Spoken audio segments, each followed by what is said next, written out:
Allora, quando hai iniziato il karate, perché hai scelto proprio questo sport? J'ai commencé le karaté à l'âge de 4 ans et en fait pourquoi le karaté? Tout simplement parce que mon père faisait du karaté et comme tout enfant j'avais envie de faire comme le papa.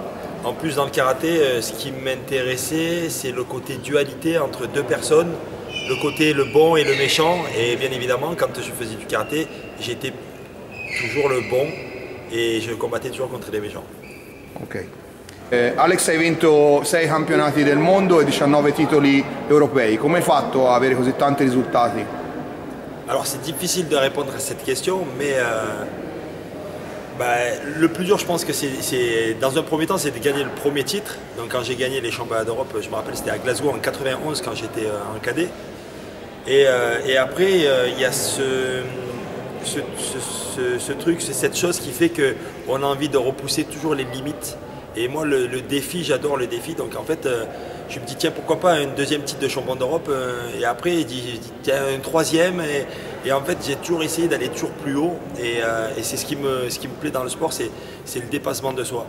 Et donc je pense que le défi, le dépassement de soi, c'est une des choses qui m'a le plus attiré, le partage avec l'équipe parce que le karaté c'est un sport individuel mais c'est aussi un sport d'équipe et en fait il y avait cette force qui me poussait vers le haut.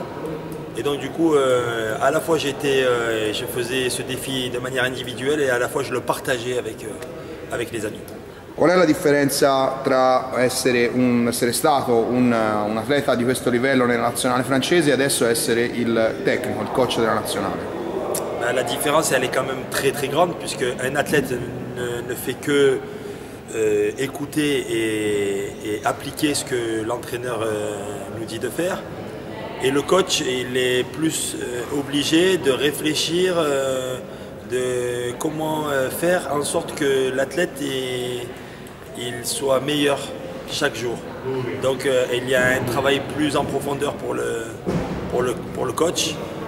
Et puis voilà, après c'est vrai que l'athlète il doit aussi avoir un travail personnel pour pouvoir progresser parce que souvent aujourd'hui les jeunes eux ils préfèrent se faire guider alors que c'est aussi important de se prendre en main et d'essayer d'être un petit peu autonome parce que quand on est autonome on apprend à mieux se connaître donc voilà mais oui l'entraîneur, le coach lui doit transmettre et il doit essayer de donner les outils et les armes qui vont lui permettre de gagner demain.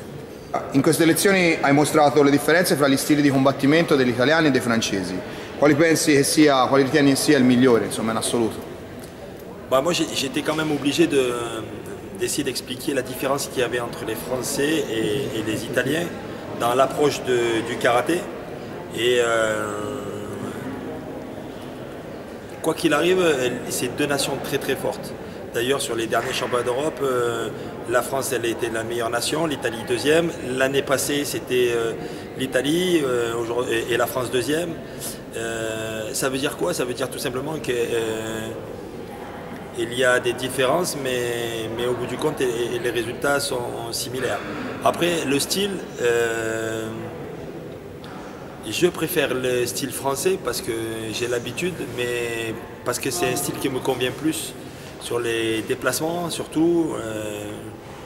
Et les Italiens, ils ont plus un karaté aérien avec beaucoup de travail en haut au visage, Jordan.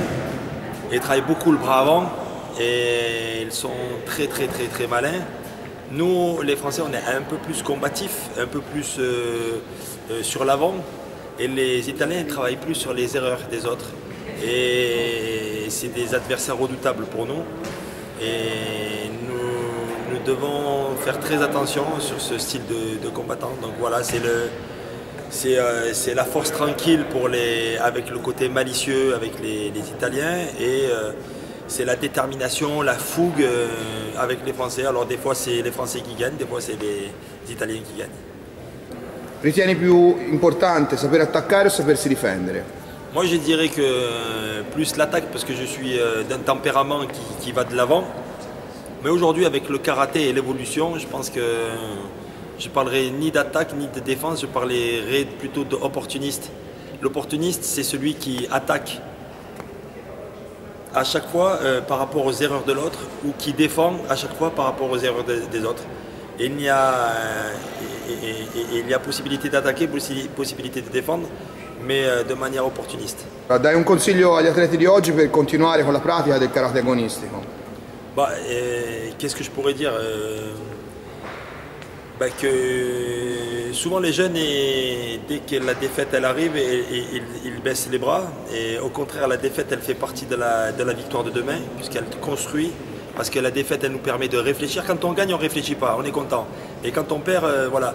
Donc aujourd'hui, ne jamais baisser les bras, parce que souvent, les athlètes qui deviennent champions du monde, ce ne sont pas les athlètes qui ont été les meilleurs quand ils étaient jeunes.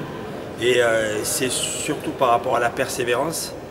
Et moi, il y a une phrase que j'aime bien, c'était Machiavelli qui avait dit cette phrase-là, c'était ce qui fait plus de la moitié du talent, c'est le travail.